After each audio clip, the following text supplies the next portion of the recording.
नरेंद्र मोदी जी मुसलमानों के सच्चे वाली, खड़गे साहब बजाओ जोरदार ताली।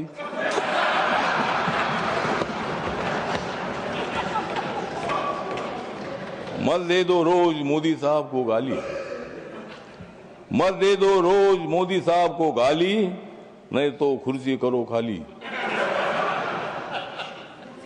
विरोधी दलों की रात हो रही है काली, विरोधी दलों की रात हो रही है काली, नड्डा सा बजाओ तुम भी ताली।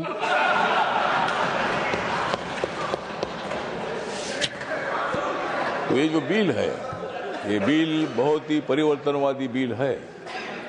ये बिल हिंदू, मुसलमान, सिख, ईसाई, बुद्धिस्ट लोगों को जोड़ने वाला ये बिल है। ये जो बिल है, ये बिल असंवैधानिक नहीं है जिस तरह आप बता रहे खड़गे साहब।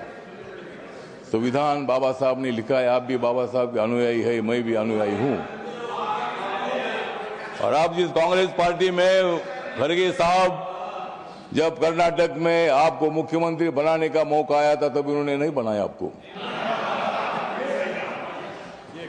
और मुझे भी मंत्री बनाने का मौका आया था, आपने मंत्री नहीं बनाया, मैं इसलिए इधर आया। मैं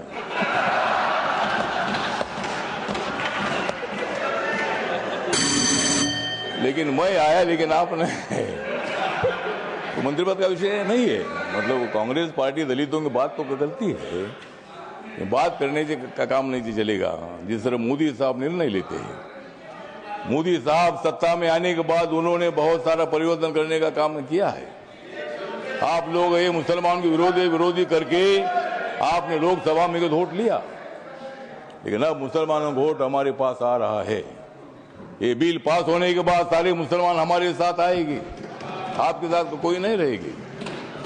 हमारे साथ मुस्लिम समाज आएगा, हमारे साथ दलित समाज आएगा, हमारे साथ सिख समाज आएगा, हमारे साथ क्रिश्चियन समाज आएगा, ओबीसी समाज आएगा, ब्राह्मण समाज आएगा, सब समाज आएगा।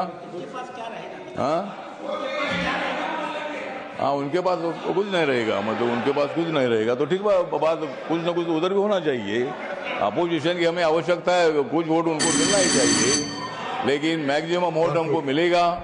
और ये बिल पास होने के बाद नरेंद्र मोदी जी चौथी बार देश के प्रधानमंत्री बनेंगे, और नरेंद्र मोदी जी बनेंगे तो मैं भी बनूंगा। तो इसी तरह मतलब कहने का मतलब इतना है कि इस बिल का समर्थन करने के लिए मैं खड़ा हूं। व्यक्त कम है, मेरी पार्टी छोटी पार्टी है, लेकिन मेरी पार्टी आगे बड़ी पार्टी हो जाए।